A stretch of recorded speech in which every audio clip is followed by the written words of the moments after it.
Woo. I was so ready to hear a Hawks chant after that, real quick. I was going to say, welcome to El Guido, deep in the Hawk country. I don't know how more center we can get you up here.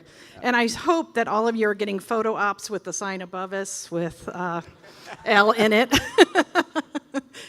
Hopefully you don't know the sign above us. I think it says Seahawks. Sorry for the earthquakes there, Adrian, too. I know it's also in the video. My apologies. All right, we're going to jump right in. We have more content than we can possibly fit in the next 30, 40 minutes here that we have with Al. So as we've been all talking today, I've also been running around and talking to many of you to find out what's on your mind, what do you want to hear from Al. I wrote down a bunch of stuff, but I think it falls into three categories if you're ready for these three. I think we should talk about the stadium, obviously, and your role in it, what's happened down there, and we'll talk a little bit about that in just a minute. Get into, as others have talked about, the fan experience, fan engagement. And then really interesting to me is what the 49ers are doing and under your guidance of really diversifying your business strategies and looking at an investment arm of the 49ers right now, which are really focused on technology in your investments. So going back to the stadium first, you've been down, it's been open now for 4 years, down in Santa Clara, Levi Stadium. Have all or any of you toured the stadium, been down there? A handful? A good number. An amazing stadium, actually. I hope all of you can get down there to see it. Right in the heart of Santa Clara, right in the heart of Silicon Valley, center of all technology down there. You came in, I believe, about midway through design. So I'm really curious. It's arguably the most technologically advanced stadium in the country or in the world. And I know you experimented, you put a lot of technology into the stadium, and I'm curious now, coming 4 years out and having hosted a Super Bowl now, what are you finding to be the things that you did absolutely right on, and where did you have some lessons learned that maybe you didn't quite hit the mark on it? Yeah, no problem. So when we opened up, we kind of opened up with 3 pillars. It was fan experience, it was technology, and sustainability. And sustainability, we were the first U.S. stadium or first stadium that was ever open LEED Gold certified. On the technology front, we really, Jed says it best, we tried to be a software-driven stadium versus a hardware-driven stadium. And that doesn't mean that we don't have big, pretty boards that were built by Daktronics or great LED screens, but we just saw the future of technology being in the mobile devices. You've heard it all day long, and we wanted to provide an experience to 70,000 connected fans at the same time. And we're constantly competing with the at-home experience. Todd Lewicki talked about that earlier today with televisions are becoming, they're already fantastic. People like to sit on their couch. They like the convenience of that. So how do you get people off their couch?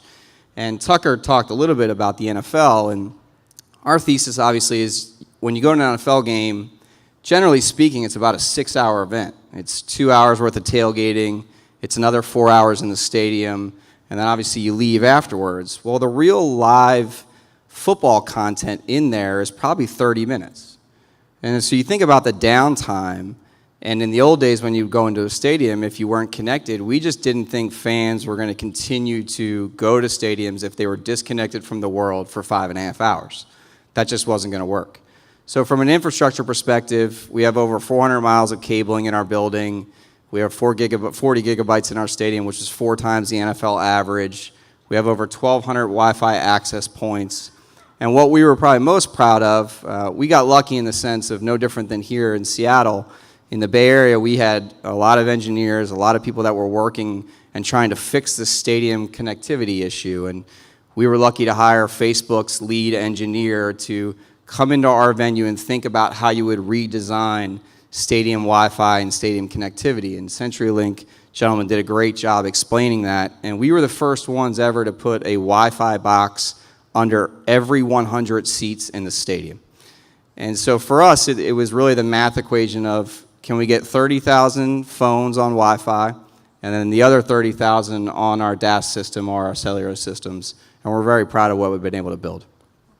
Did you do anything in particular, and I think there's folks in our audience here that may have this interest, anything in particular to host the Super Bowl? Was there any shift in your technology plans to do that?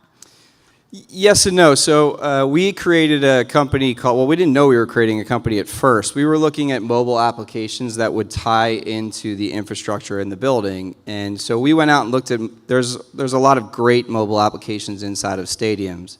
But we felt to tie all the points of sale together, if you think about, Russ talked a little bit about it just now, tickets, parking, food and beverage, retail, replays, social content.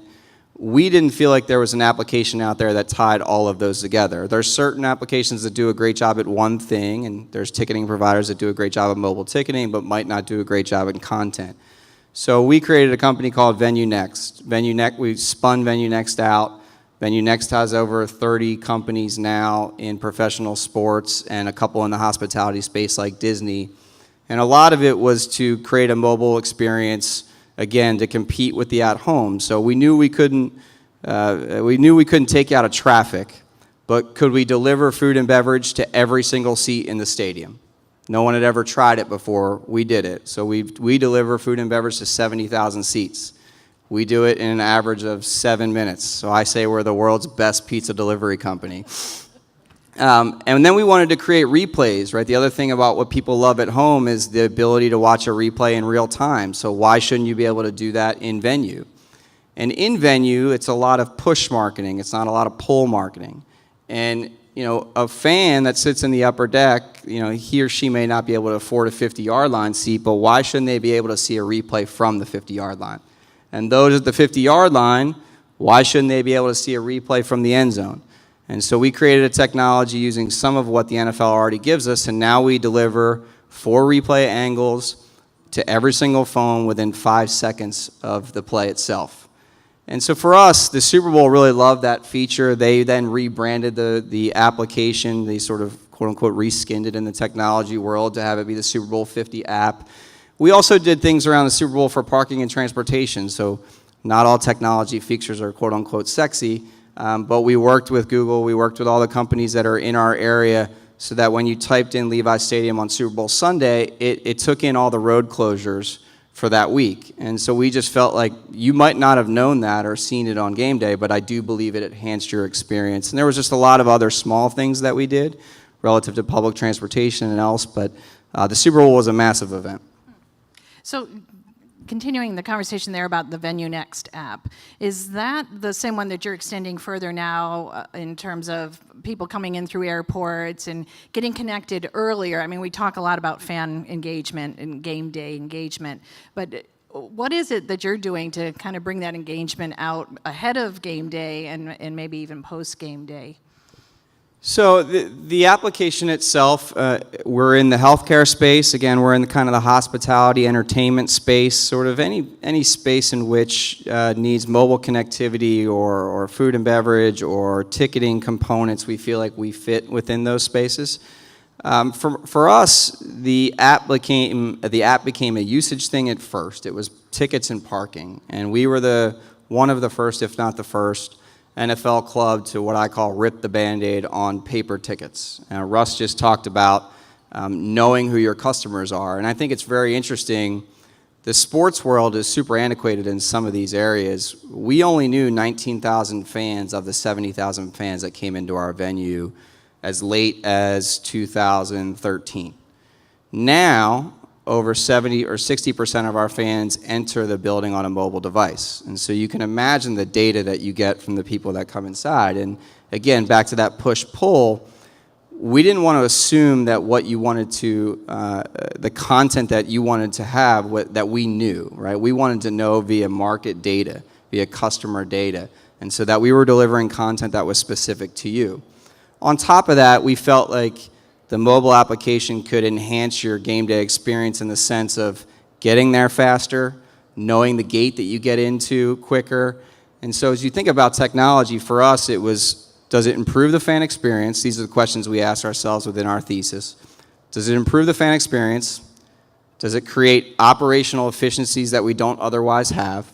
So if you think about it, we employ 4,000 people on game day. And 70,000 people come into our building within a 30-minute span. And so what do we know about where they're coming in, how they're coming in, what they're bringing, what food they're ordering? We did a lot on spoilage of food, so how do you run your concession stands more efficiently? And the third piece of technology that I'd say we take a look at is sports performance and/or health and safety. So if you think about sort of those three thesis areas, fan experience, operational efficiencies, or sport performance is kind of the areas in which we focus on with technology. On the apps, a fast kind of global adoption of that? I mean, did it happen pretty quick? Are you having to train your fans into it? I mean, what's the kind of the uptake on that?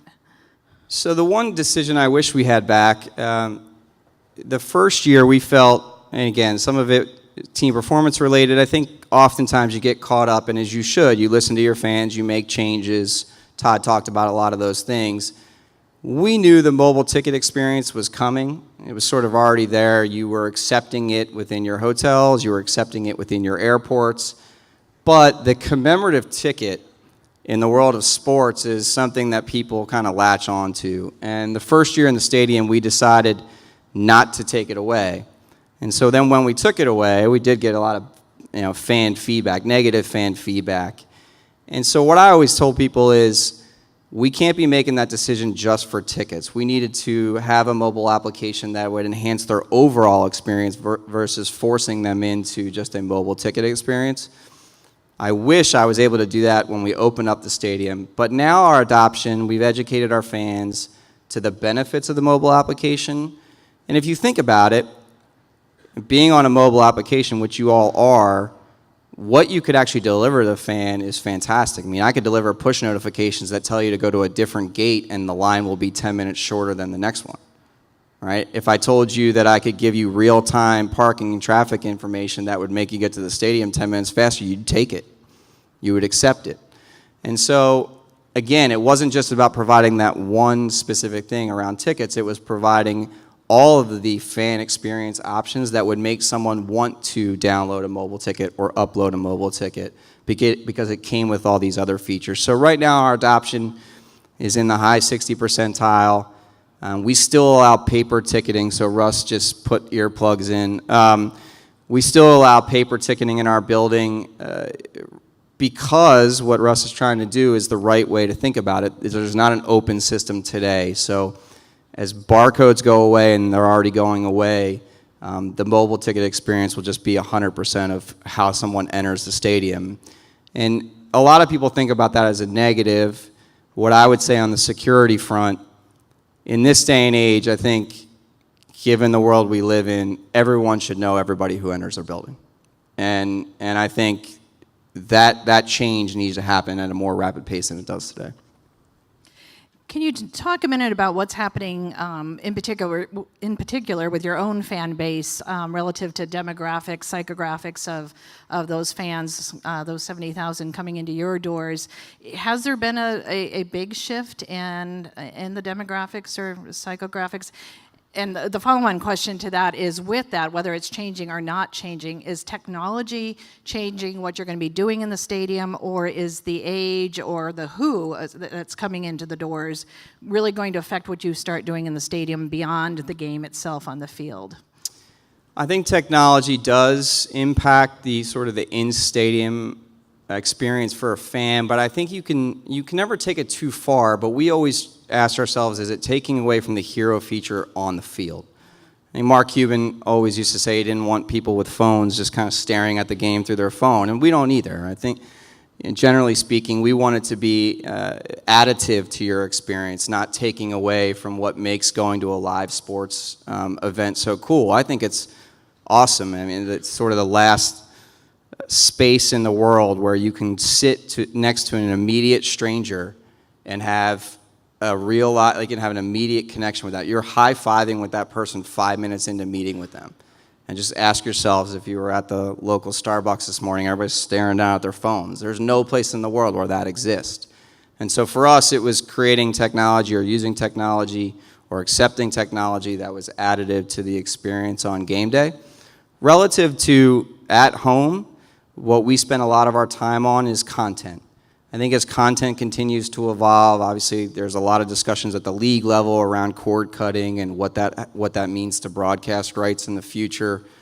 I'm not concerned about that. I think how they slice and dice the pie will be very different, but people will still consume our sport the way, they'll still consume the sport in the numbers in which they do today. What's happening is the league is sort of loosening the restrictions around what teams can do, and we want to be on the forefront of the technology. So for instance, before, we couldn't have an application on Roku or Apple TV or Amazon, or you pick one. Now you can. We couldn't stream content on Twitter without the league's level support. And our fans, we feel like we know our fans better than the league does. And Todd's not in the room anymore, but I would say it if he was in the room. What might be a highlight at the NFL league level for our fans might want to see a 2-yard run as a highlight. And so we feel as though building up our production and content team, we have roughly 20 people in our production and content team. We do television shows, we do live streaming. Just how fans, we're not running away from that. We feel like it's a big benefit. There's 70,000 fans on game day, but there's millions that are tuning in 7 days a week, and we want to provide them with the correct content. Terrific. So you don't actually see your fan base changing dramatically right now? Yeah, sorry, I didn't. No, that's okay. Our demographics. So when we moved into the new venue, I think the demographics shifted in the sense that when we were operating at Candlestick Park, we were in the bottom 5 in the NFL in revenue, and that's hard to believe for a 5-time Super Bowl champion. But our building was old; it was non-renovated. I always tell people that there was 2 roads that existed when the 49ers. Well, there was a baseball park that the Giants played in, and it was 35,000 seats. There was 2 roads in and out. They added 35,000 seats to make it a football stadium, and those 2 roads still existed in 2013 when we moved in. So from an operational perspective, it wasn't very efficient. And so our demographics have changed in the sense that now obviously we're one of the top tier teams in the NFL from a revenue. But we're seeing youth football participation in our market is actually up. If you count both tackle football and flag football, it's obviously very important that we stay within those spaces. What's changing is the demographics that consume your content maybe at home or through your mobile application versus maybe the age range of people who still come to games. And that's certainly a concern as you move forward, because we want younger people coming to see a live event. Great. I'm sure there are going to be questions regarding the actual stadium technology and that, so we'll skip over and come back to that through our questions. So let's talk a little bit about the diversification of business strategies. I find it fascinating about the notion that you've actually led now a development of an investment arm with the 49ers to actually look at investing in the technology that you truly believe in and know is emerging out there.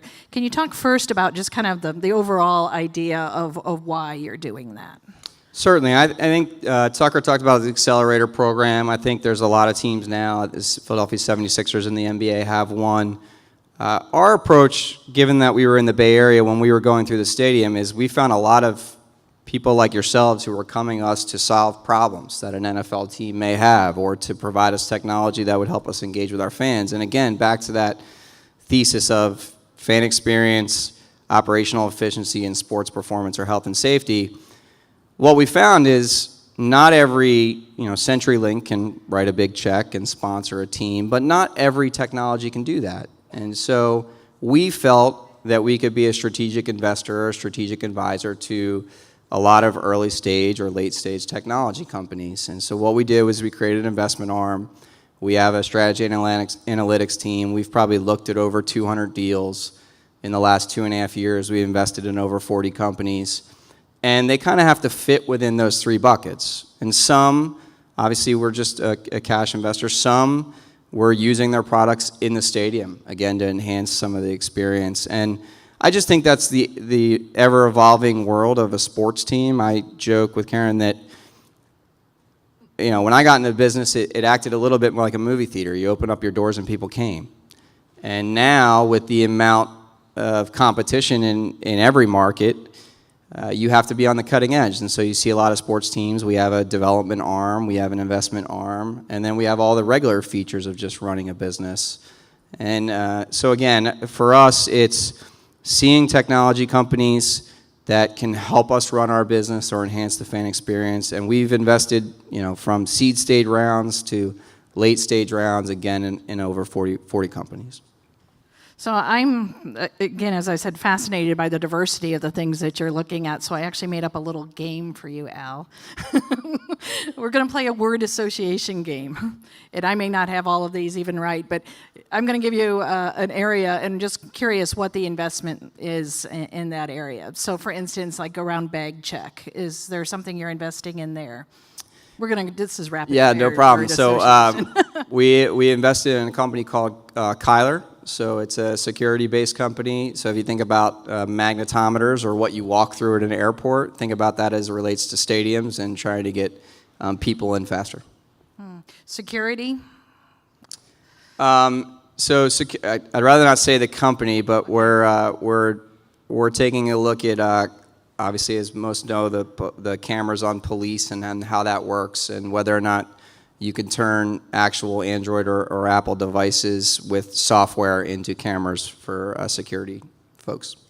Anything in just pure operations that's changing your day-to-day operations through technology? So far, you're getting an A on this test, by the way. I would say VenueNext in the sense of, because it's what it does is it gives us real live data on food and beverage. It gives us real live data on entry and exit into the stadium. We've been able to reduce our operational cost, I would say, over 10% in our first 4 years. And so with labor costs, labor rates increasing, and yet we're able to decrease. That's all around the efficiencies of how you operate a stadium. So getting a little bit more into the player side of things with technology and player performance in that, helmets, obviously, is one that you're heavily invested in. Yeah, I saw the helmet coming. Yeah. Yeah. Yeah, I mean, we're so a couple companies, and again, not to be competing if you're in here, and Intel Voke gave a great presentation earlier. We have fantastic technology partners, not just the ones we invest in, but the ones that are large sponsors. I mean, SAP does a lot of our data and analytics. Intel is our 3D system, so you've probably seen it on any Sports Center highlight where they can freeze frame a video and spin it around, and you all or I may view that as just cool replays. I think the interesting piece that the NFL's taken a look at, and we just had a meeting with the Intel team and Jeff Miller, who runs health and safety at the NFL, is as you diagnose a concussion or a hit. And so thinking about freezing a frame multiple times, being able to spin that frame around and think about where an impact may have been able to be changed. So maybe it have changed or where the impact may have occurred. And so, we've invested in a hydration company for our players. We've invested in, things in and around physical activity or physical strength. So spotting companies, there's a mirror technology. So for us, it's all about the competitive advantage. We've invested in a VR company where our players are able to come off the field, mainly our quarterbacks, and they're able to watch the actual practice by putting the VR on and feel the pass rush. And a lot of that was, as the health and safety became obviously super important, or always was important, is how do you reduce the hits, but yet not reduce the amount of time that someone can practice their craft. And so knowing that someone can put a VR machine on and get real live, what in football we call reps, without taking those hits on, was, we thought, advantageous. And while NFL, there's a salary cap, so we can't spend more on any player than another team, we can spend whatever we want on coaches and performance metrics, and it's obviously to go win that big prize. For us, we'll do anything we possibly can to get a leg up on our competition. That's great. On the VR, AR piece, is that something where do you see that going, actually? I mean, what's still out there for the players in terms of, it sounds like you're using it both in scenarios during practice periods, but also post-game, being able to take, actual things that happened on the field, take a look at it again, rerun it, put them through it, in a VR situation once again. But do you see that going anywhere else or being extended even further? I'm super interested in, VR, AR, AI. I mean, all of those things, VR is interesting to me in stadium for the fan. I don't know, obviously, if you'll get to a point where a fan puts on a VR set and watches a game. But if you think about, there's only 70,000 people that can watch it in venue. There's millions of people who can watch it at home. And as you think about the scale of that and what that may do to the viewing experience, now, the woman from Intel and Vogue could do a much better job explaining the live stitching of how that's a little bit more difficult within the live sports and how they're coming along in those regards. But I think of all of those, again, as additive to our sport, and it allows different demographics of people or people with different interests of how they actually view a game or content to engage within our sport. So I think about all those as very positive. So it seems in a little bit of research, it seems like you're really out there looking at some of the smaller companies, the startups that are really entering the market, the Series A, Series C type of rounds. And I'm just curious, is that something that you're thinking that's where the innovation is happening and you really want to be taking some risk, but really looking at all kinds of the most creative, the most innovative things that are coming out right now? Yeah, I would say, our what you would call your traditional sponsors per se, a lot of them are doing extremely innovative things as well. And so I don't know, I feel like I view ourselves like a live sports and entertainment company. And yes, we play football, of course, right? But you don't build a $1.3 billion stadium and only play 10 or 12 games in it. And so keeping our company active and keeping our stadium, with live scale events in it, you saw from the video, it takes thinking outside the box. And to make our company, again, more efficient when thinking about revenue streams that are outside of the traditional revenue streams that ran a team, if it's ticket, the world used to be thought of as tickets, sponsorships, and suites. And then you would add in food and beverage and merchandise, and then that was kind of it. Well, to me, it's not boring per se. I just think that we're capable of so much more. We have these large brands that impact so many people, and so many millions of people engage within those brands. And so if we're able to take our brand recognition and our strategic advice within knowing a fan base that could help a technology firm either understand what they're doing is right or shift gears or continue down a path, then we would love to do that. Because, again, if it helps us in the long term, I think it's great for the sport and it's great for our fan base. I am going to take you back to the stadium for a minute. I can't help myself. So stadiums, as we all know them, are basically fairly unchanged for the last 2,000 years. Back to the Coliseum, we still have the same basic premises there. With what you see going on right now in technology and putting on your visionary cap and holding the magic ball there in front of you, what do you see happening in the world of the built stadiums? I mean, some of the things I'm hearing is, the lower bowl, maybe the group that's focused on the live game, starting to look at upper bowl and hospitality areas is having all kinds of different opportunities and different levels of engagement, from singular engagement to a group engagement of some sort.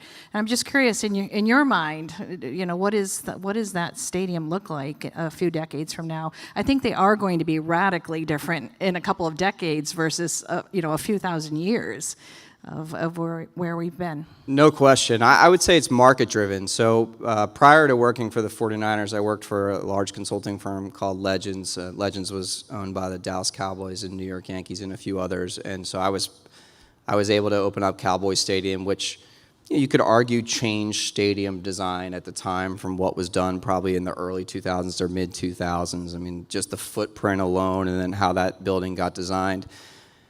But I worked on a lot of stadiums, I guess, throughout the country. And what I would say is it's not a one-size-fits-all type of thing. I mean, what Adrian's able to do here in this building might not work in another market. And what works in Seattle might not necessarily translate to San Francisco or Green Bay, Wisconsin. And I joked one day with the folks in Green Bay, Wisconsin around Venue Next and everything else, and he said, our fans are too cold to even take their phone out of their pocket.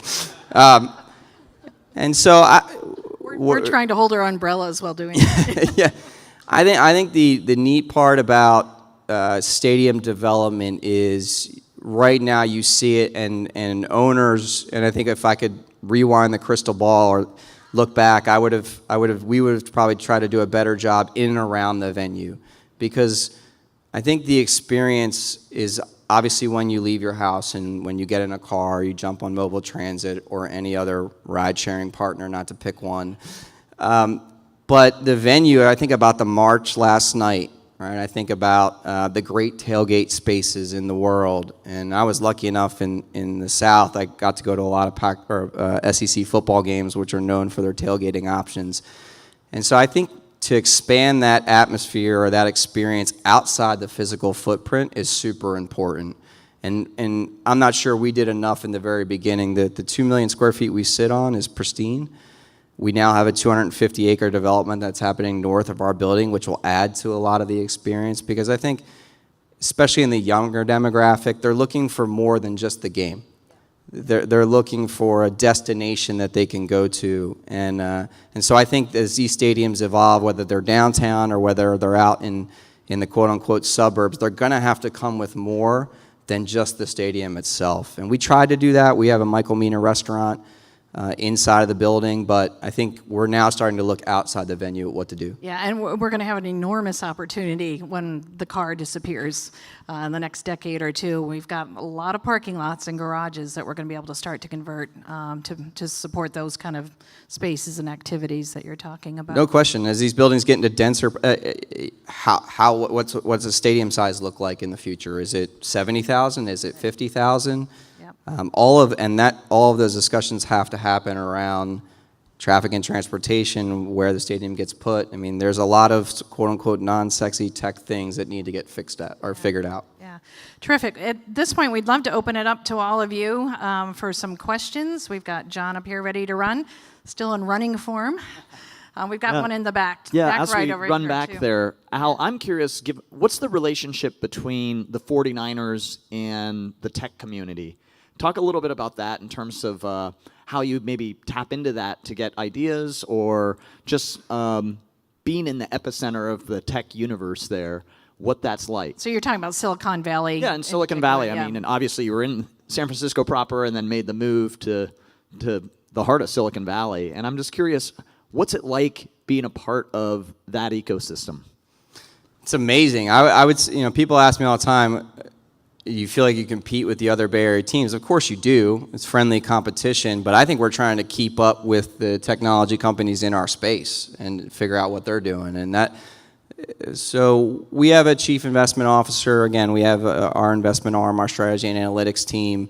Someone asked me yesterday, why am I at the GeekWire conference? And a lot of it is because I want to learn what everyone here is doing and see how much it can impact our world. And if we can get better on or off the field or in our stadium, then we should be doing that. And I'm not saying any other teams do it. In the NFL, I think sometimes you can get to a point where maybe you can get a little lazy. The NFL does a great job. There's huge revenue checks on the broadcast side, and you could roll out the same strategy maybe every year, and our fan base is fantastic. We've had 3 difficult years on the field, but yet we've renewed at almost 97.5% in those last 3 years. But I just think you can't get complacent, and that's what the best technology firms and teams do. They don't get complacent. They think about the future of their tech product or their consumer, and so we as a sports team should do the same. And we reach out to them. We're lucky enough to be able to go by all the social media companies and talk about best practices and the things that they're seeing within our own content teams that we're not doing so well. And then vice versa. They're coming to us around some operational things that maybe we're doing in the space that they might want to learn from. So it's a two-way street, and we just couldn't be happier with obviously the reception that we get from the tech community. So we're way out here in right field. I'm with Ben Gilbert, the co-founder of Pioneer Square Labs. Thanks, John. So we've talked a lot today about data, and particularly around measuring performance of athletes. We've talked about open data for ticketing, and I'm curious, as someone that really owns and controls the venue, how do you think about sharing your data outside of sort of the 49ers ecosystem with who they're playing in terms of how their players on the field are performing inside your venue, on the fans that are coming to your venue that you know something about that might be of interest to them? And how do you think about that kind of holistically from a league perspective? So, Ben, it's a good question. I mean, we don't have the rights to share other teams' information, nor do we really capture it in venue on game day. The league does share it. The way they share it is, you got to remember, there's a players' association and a union on the player side, so they share it more holistically around what's happening in and around a game day. Obviously, as we look at the health and safety, specific issues, whether they're ankle, whether they're soft tissue related, whether they're concussion related, we're sharing that across league level data. From a fan, Ben, who works on our strategy analytics team, is here. Again, our BI team is what, Ben, 6, 7 people? So 6 people. We are taking data from in stadium and then out of stadium. So we have all the data, again, on mobile ticketing and retail. We also fan survey after every single event that happens in our building, and we actually share that data with our fan base. We share those results around how we're doing, because we feel like we've had recommended changes to the stadium and our operation. We have around 60 recommended changes, I would say, maybe a little over 60 in the 3 years that we've operated, and we've made 95% of those changes. And so for us, we're trying to make sure that we're transparent with our fans to say, hey, this is what we're hearing and this is what we're changing to make your experience better. There's certain things we can't change, but it's proving to them that the data that we're getting, we're actually using to enhance their experience versus maybe using it elsewhere. Now we're out in center field. How you doing, Al? Chris Jones with the Tech Lowdown podcast. I'm curious, how are you using technology to engage with your fan base in the 55 days that they're not at the field? And how are you able to monetize that engagement, or have you found any avenues for monetizing that engagement when they're outside of your venue? Most of it's content, is what I would say. I mean, there's some live events. The NFL does a great job with saying it's a 12-month calendar, and I think in any sport, it's a 12-month calendar. I mean, tonight there's the NBA draft, yet we just got done the NBA finals. So, there's live events around draft coverage, free agency, mini camps, training camps, all of those things. But for the most part, we see a little bit of a downturn right now. It's kind of a soft time in the NFL. Our team just went away for a month. They come back in late July. So a lot of it is just trying to give them as much behind-the-scenes content as we possibly can, because that's what our fans are really dying to get. And from a monetization perspective, again, as crazy as it sounds, in the NFL, we weren't actually allowed to only have social selling. It had to be packaged in with a broader package. Now, that's just changed. There's also platforms, and I won't call them out, but there's platforms in which we couldn't do, there was restrictions on how much live video we could do.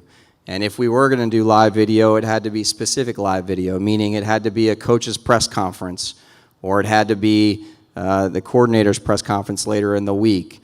There was also restrictions around how much game footage we could share, because that's a league-level entity. It's owned by the league. And so, to give you a super in-the-weeds answer, we were only allowed to have live footage. 25% of any video could be game footage.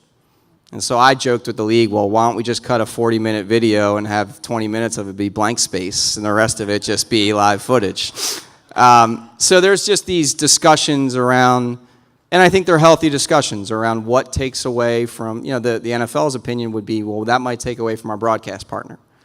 And so I don't know that I necessarily agree with that. I just think we got to get to a space, and we're getting there, where fans can consume relative, great, good content. We can sell against that, and I think we're getting there. We're getting close. Okay, I think one more here. Al, thanks for coming up.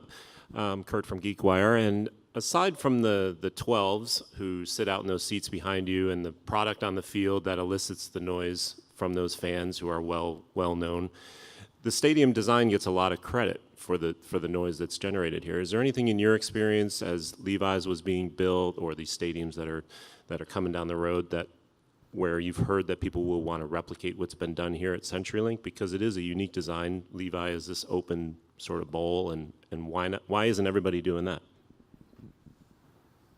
It's a great question on why everybody isn't doing that. Well, first and foremost, nothing but respect to this fan base and this organization. I mean, while we compete on the field, first class. I mean, there's no question. It's a tough environment to come play in.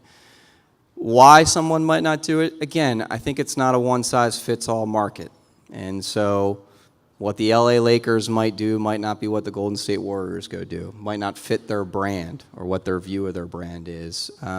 There's no doubt you test acoustics across the board and how loud a stadium may or may not be. Our stadium is louder, proven to be louder than Candlestick Park. Obviously, I think a lot of that comes with team performance too. There's other things that you test too acoustically around what a concert may sound like in your building versus what an NFL game may sound like. And so, I don't know. I think we were in a great weather area where we didn't feel we had to put a roof on our stadium. So a lot of that is, again, and some of it's probably cost. It's not cheap to put a roof on your building. And so as you design these, you make, maybe you don't make trade-offs, but some may call it trade-offs. Do I spend more within, and Karen could probably answer this question better than I could from Gensler, do I spend more in premium spaces in the design, or do I spend a couple $100 million on a roof? All of those things, I think market by market, they're very different. But yes, I would imagine that most teams and/or Gensler, when they present, like every architectural firm will say, this is what we think it'll mean to the acoustics of the building.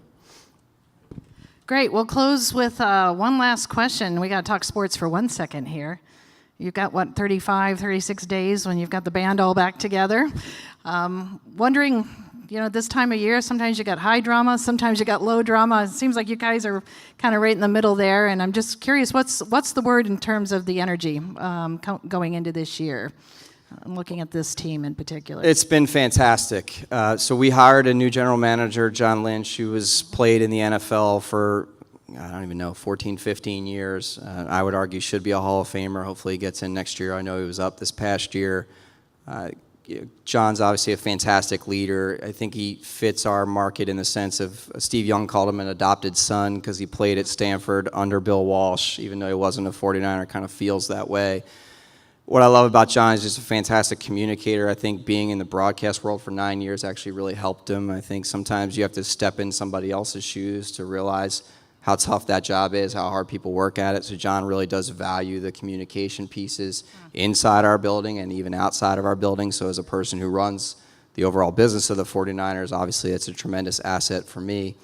And then Kyle Shanahan, again, I feel like it's, Mike Shanahan was a coordinator under Bill Walsh. Kyle Shanahan tells a great story around the way he got into the business was being a ball boy for his father in Rockland for the San Francisco 49ers training camps during, quote unquote, I guess you could say, our heyday. And so it feels like we're bringing parts of the family back.